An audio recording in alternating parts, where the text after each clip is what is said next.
Howdy, seventh grade. Got to tell you something. I left my pen at home, so today I'm going to be drawing with my fingers, which should make this a little bit more interesting, maybe a little harder to read. I apologize in advance, but thankfully we should have a pretty short video today, so it shouldn't be too bad.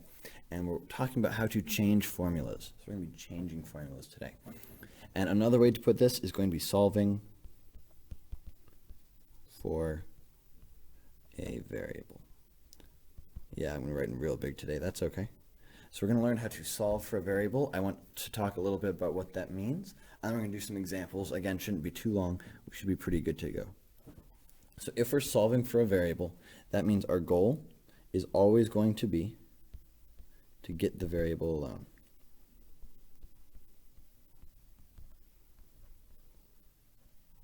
And we've done some of these before with one variable. So like solving for x.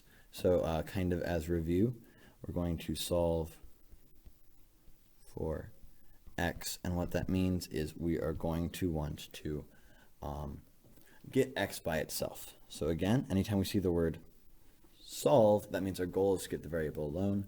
So now we're going to try to get x alone. So if I have something that says 2x plus 3 equals 15, my goal is going to be to get x alone. The way I'm going to do that is I see this 3 is being added, opposite of addition, subtraction, so I can get rid of that. And these cancel out, so I have 2x equals 15 minus 3 is 12. I'll keep going. This 2 is multiplying the x, opposite of that is division. So these cancel out here, and 12 divided by 2 is going to be 6, and I end up with x equals 6. And we can tell right now that my x is all alone, good to go. So that's basically what we're going to be doing. But now we're going to have a bunch more letters in here. So what problems are going to start looking like? So that was the old one. Now what we're going to have is something that looks like area of a circle equals pi times, we're not going to do area, I'm sorry. Don't write that. We're going to do circumference equals pi times 2 times r. So to find the circumference, we would take pi, multiply by 2, multiply by the radius. But what we want to do is solve for r. So right now, this formula here is designed to find c. So this is made for c. That means it solves for c. C is the thing that's by itself. But sometimes maybe we have the circumference, we want to find the radius. So it'd be really nice to be able to solve for r. So that's what we're going to do. So we're going to start with our equation. So pi times 2 times r, and I have to get r by itself. So I see that r is being multiplied by 2. So I'm going to divide both sides by 2, and that's going to cancel out for me, and I end up with c over 2 equals pi times r. But I still have r not quite by itself because there's a pi, so I'm going to divide by a pi, and divide this whole thing by a pi.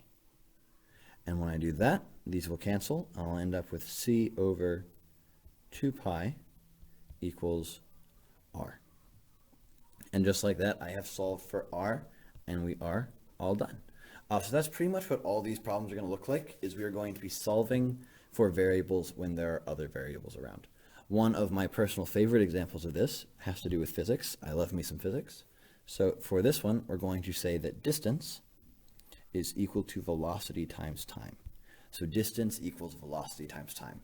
And this is like if you're driving your car, how far you go is going to be equal to how fast you're going times the amount of time you take going there. So if we're going 60 miles an hour times 1 hour, we would end up with a distance of 60 miles. It's a pretty simple formula, but right now it is solved for d, which means this is set up so we can find the distance of something. And sometimes we're not looking for the distance. Maybe we have the distance, and I can tell you, well, I went 200 miles in 2 hours.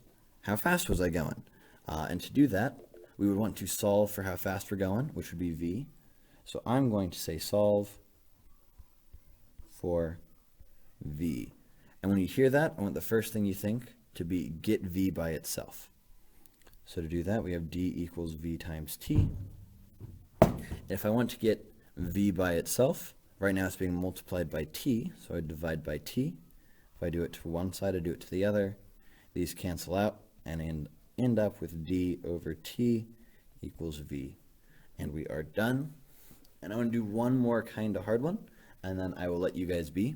So my last example here is going to be what is called the ideal gas law, PV equals nKT. This is the physics way of writing it. If you're a chemist, that right there would be an R, but we don't like chemists because physics is better. So it's going to be PV equals nKT. And what this means is the pressure of a gas times its volume is equal to the number of particles in there times a constant times the temperature, which you really don't need to know, but this is called the ideal gas law. And right now it's set up kind of just to make it look pretty. It's not solved for anything, but that's okay. So let's say we want to solve for, and if I know everything else, I can find any of these. So let's say that I measured the temperature and I measured the volume and I know how much stuff is in there. So we're going to solve for the pressure, and the pressure is P. So to do that, I see that the P right now is being multiplied by V. So I'm just going to divide both sides by V. It cancels out here. I end up with P equals nKT divided by V. And just like that, we have it all solved. We're good to go. So what we did today was took what we already knew about solving for variables, and now we're using it in some equations that have not just numbers in them, but even more letters. And we're using that to be able to solve for these variables by getting those variables by themselves. So I will see y'all in class, and have a great day.